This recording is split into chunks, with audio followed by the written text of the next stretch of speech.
এত বড় মেয়েকে ভাত খাওয়াই দিচ্ছি, দেখো স্কুল যাবে এখন নিজে হাতে খাবে না ও। রাধিকা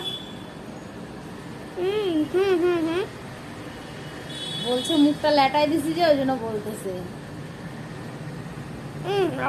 না না ভাত নষ্ট করবি না। দেখো কতগুলো করে দিচ্ছ।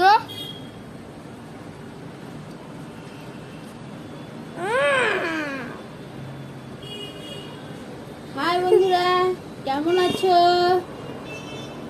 কি কেমন আছো বলো? তোমরা তোমার ভিডিও দেখছো না? Good morning. আর কি বলবো বলো, সকালবেলা উঠে অনেক তাড়া থাকে না সকাল টাইমটা, ওই জন্য এখন আমি ভিডিও করতে পারি না। সকালবেলা অসুবিধা হয়, ছেলে থাকে, এখন ছেলেকে ঘুম পাড়ালাম, একে ফটাফট ভাত করলাম।